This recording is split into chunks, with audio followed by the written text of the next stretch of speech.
may sasabihin ako sa inyo. Isa-isang tao ko lang to nabanggit. Sa dalawang ano na yung video na yon at hindi ako nakapag-heart, nagbasa lang ako.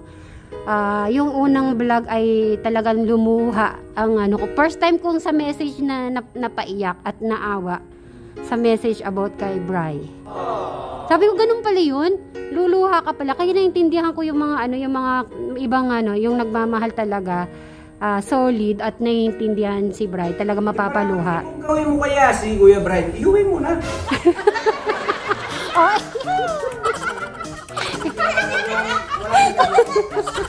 Ikaw naman, seryoso ang pag-uusap natin. Ikaw talaga. Hindi si...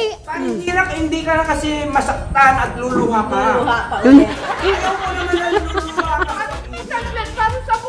Kung ano, ang gagawin mo si Mary, iuwi mo na lang para wala na... Teglito, ikaw naman 'di ba? Ano, alam mo naman yung ano, nagtrabaho ka sa Japan about kung magiging pundasyon. Alam mo naman yung bahay position ni Jano at saka yung bahay nila. 'Di ba yung napanood mo ginitna niya sa ikakanal. Ano doon? Sabi kasi ni Brian, lalagyan ng concrete imbornal para tapos tatakpan naman 'yon. Tapos sasamentuhin. Kasi ang nababasa ko baka daw lalambot. Ano ang masasabi mo doon? Sabihin, tungkol doon, nagka-issue yung dalawa. Oo. Sa patubig.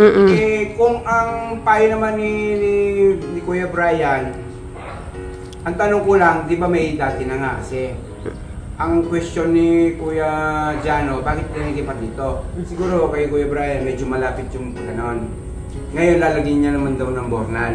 Tapos, tatambakan, sisementuan. Yes.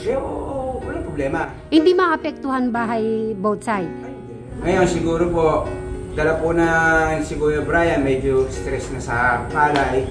Napakahirap po kaya magpalago ng palay. Bago mo siya maisabog, ang daming sakripisyo mo na talagang pupunuin na talagang gagampanan bago ano. Tapos, siguro stress na, naisip niya dito mabilis ang tubig. Tapos, sabi nga niya sa'yo, lalagyan ng bornal, lulupaan, tapos sisimentuan. Walang problema. Mahirap, uhukayin mo lang. Kung, di ba, pangit sa kapatid yung anak. Pangit lang tignan kasi, harap bahay Kung ano na naman, kung isipin mo naman yung sand panig na isa, lalagyan ng bornal, tatambakan mo, parang wala, parang okay lang. Pagdating kasi. Oo, ano yun. Kulang lang sa communication. Oo, communication. Medyo, sana mga ganon. Ano naman ako, siguro, may naisip ko isa, yung isa hindi na paliwanagan. Si Kuya Brian, minsan pagka gumawa, gawa lang. Talagang minsan, mag-usap sila. Naawa nga ako kay Kuya Brian, ano mo, sa tanda niya, tumanda na siya pagpapalay. Sa pagpapalay. Sabihin, nakalimutan na nga lahat Nakakalimutan niya yung pagkabuhay binata niya. Kasi hindi rin sila nag-uusap. Dapat una-una dyan, may communication silang magkapatid. Kulang sila sa communication. Dapat nga silang magkakapatid, nagtutulungan ko sa, kuya, ayusin natin itong pilapin. Oo, pwede. Dapat, ganun. Uy, umiyak na si Chef Mary. Tapos, hindi, ganito. Kaya naman, syempre, nakasama ko Ate Janet, kasama natin. Lahat ng pagbabago niya, talagang binago niya, di ba?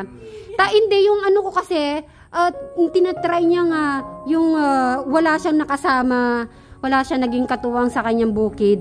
Pero ginagawa niya ang best niya para mabago. Ebidensya, ang bigas niyan. Nung nililinis namin, ang bigas niya talagang nakaipon doon sa kanyang kwarto yun.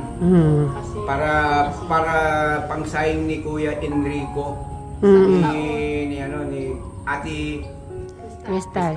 Yan ang... Kahit walang ulam, may kanin lang. Ano ba naman yung ukahin? Babalik naman Ang isip naman ni Kuya Jano doon, ni Kuya Brian, mabilisan na patubig. Alam mo, may point siya. Dapat yon napag-usapan Jano, ay kuya, bakit pwede naman sa likod, Ang inaano ni Jano kasi, Madam Sharon, baka hindi niya makausap. Yun, siyempre, hindi siya lumaki na may mga kaibigan. Ang lumaki sa bukid lang yan. Yes. Kasama lang yung mga kapatid niya. Doon lang yan. Akala ko Kaya ako, kasama ng mga palay niya. kung ako at tatanungin mo si Mary, mahaba ang magiging pasensya ko sa mga pamilya na yan. Kasi talagang madudulog ang damdamin at puso mo sa mga magkakapatid na yan kung anong meron silang katangian. Kaya napakalaking pasalamat ko naman sa iyo. Si Kuya Brian parang na hinango mo doon sa balon na hindi siya makaakyat.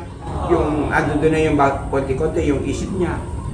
Parang nasama mo din nasama mo na magmumotor dito sa Pampanga o sa kayo pupunta. Siguro kung di ikaw, siguro si Kuya Brian doon lang yan hanggang ngayon pa sa bukid. Tsaka hindi siya nagsasalita. Kaya nakakatuwa kay Kuya Brian. Dati, pagka kinakausap mo siya, hindi siya yung sasagutin ka. Ngayon sumasagot na siya.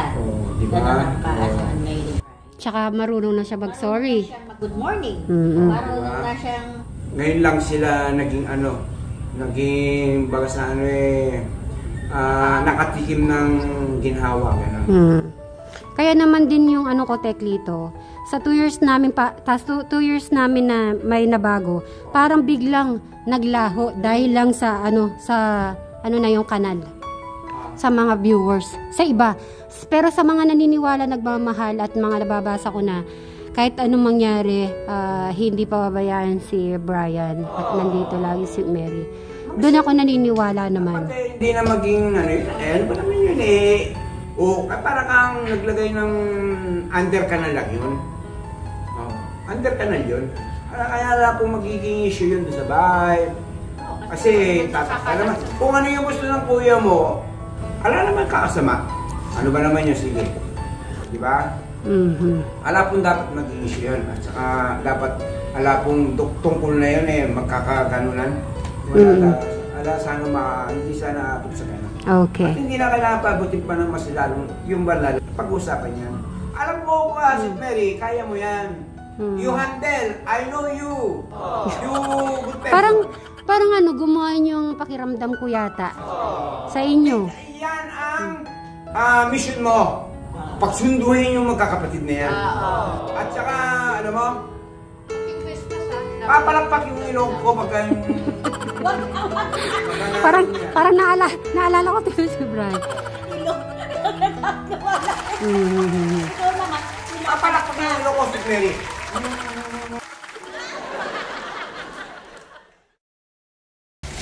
Bray, Madam siya rin, naka-smile siya.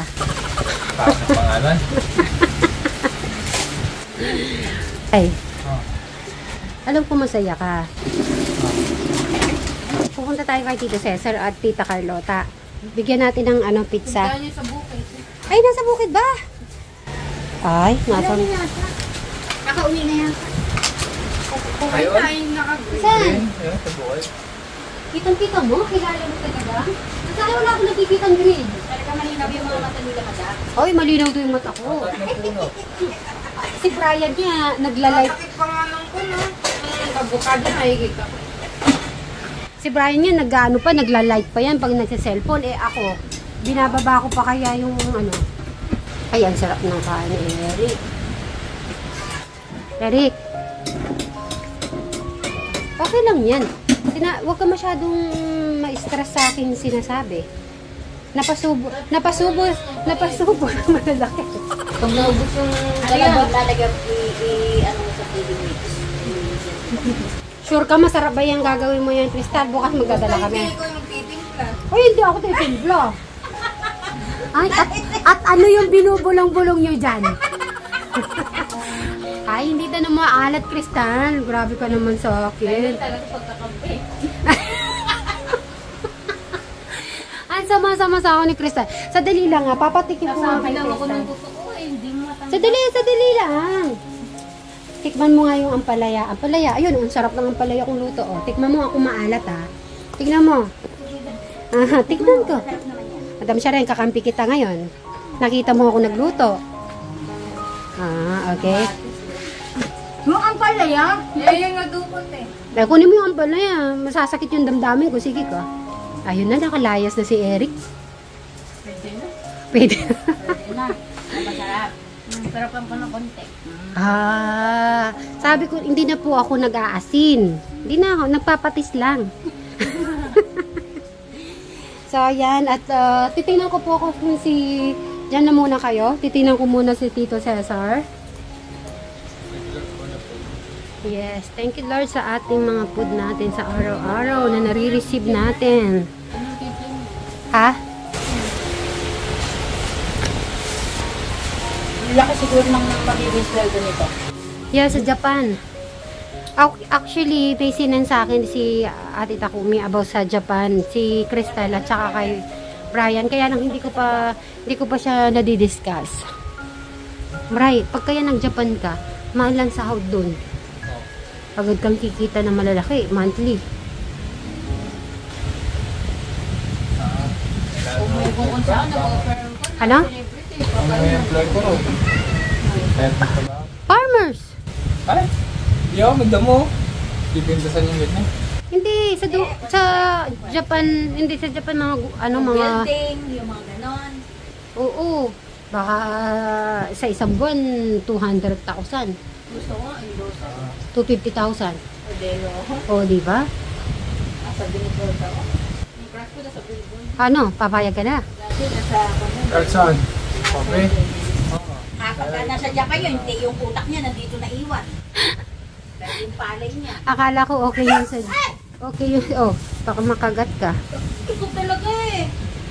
At natapos din po kami mag-lunch. Paano? Oo. Ano pa mo to? Kabaan natin. Hindi naman lang.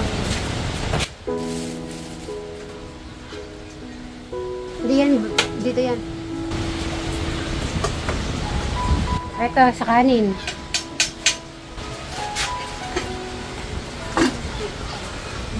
May take out na si Crystal. Tagal na ako din nakakain ng apple. Apple.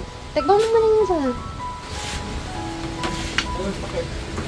Kunin mo yun. I-check mo dyan. Cover. Yeah. Tako mo maayos. Mamaya ka, ano pa yan, ulam pa yan panggabi. Yes. May ulam pa mamayang gabi. Talagang inano na namin hanggang gabi. Hanggang bukas abot pa yan. Magkano kayo pumasahe doon papunta? Sa Japan? Mahal din. 100,000 Meron sinan sa akin si Ate Takumi. Ang parang syempre magte-training ka muna pa. Ay parang nag-a-apply ka sa Japan. Kaya lang po Ate Takumi, hindi ko pa siya dinidiscuss kasi tinatapos ko muna yung December. So sabi ko ay mga January na. Kaya lang nagto-talk about kami sa ganito kaya na-open ko na. So matagal na na-isend sa akin ni Ate Takumi. Para gusto ko kasi yung mood nila, mood ni Crystal and si Brian, kung talagang desidito na si mag-abroad. Isipin niya yun, mas okay. Hindi sa Pinas yung kong ko eh. Bri, kung bigyan kang pagkakataon, okay, makinig ka muna. Bigyan kang pagkakataon na pumunta sa ibang bansa, yun Japan na yun, magandang sahod. Papayag ka. Hindi ko na. Maganda eh, baka pangit yung trabaho. Hindi, maganda. Baka kaya matasis na daw, ang hirap ng trabaho, pumatay. Hindi pamatay. Mas pamatay nga yung sa'yo dito eh. Hindi ko na. Kasi bakit? Wala akong training eh. Iti-training ka syempre. Magte-train yan. May training yan sa Manila. Tulog. Oo naman, may pahinga, may rasyon.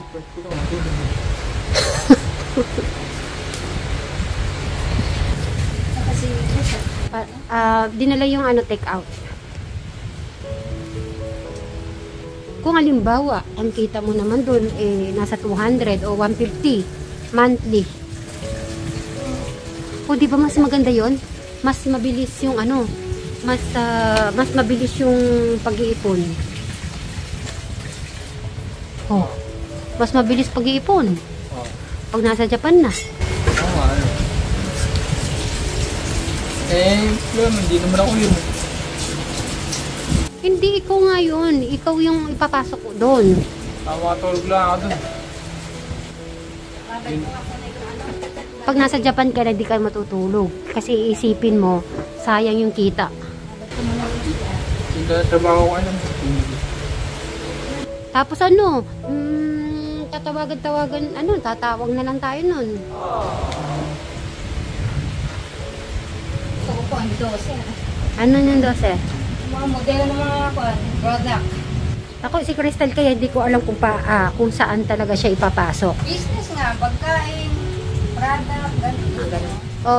Kasi mahilig ka naman sa mga anime. Sa anime ka kaya, yung mga suot-suot na mga damit ng anime. Tapos, pag nag-visit ako doon, makikita na kita, professional na. Endorser ako. Businessman. Business. Yung gusto ko. Call ako ng mga Pag halimbawa, natuloy kayong dalawa sa Japan, si Eric naman, malay nyo, pagdating nyo, tumatakbo na siya. Na, Madam Shared, sabi ko, pag halimbawa natuloy sila ng Japan, pati si Brian, si Crystal sure na sure ako dyan. Si Brian, 50-50 pa ako. Kung matutuloy silang pareho, si Eric siguro pag uwi nila, tumatakbo na siguro kasi talaga yung natin, na natin kay Eric. Kasi di ko tatantanan na. Bray, pag panonoorin mo na lang kami, ha? Pag nasa Japan na kayo. Ha? Paano mo doon? Hindi mo naman tour guide. Yung alam doon. Hindi ko magtutour guide, matatrapaho. Halimbawa, meron ka ng 20 million. Sige, pwede ka na umuwi. Yun si Tito Cesar, naka-blue. Sabi kasi naka-green. Naka-blue naman siya. Ayun, kitang-kita ko po siya.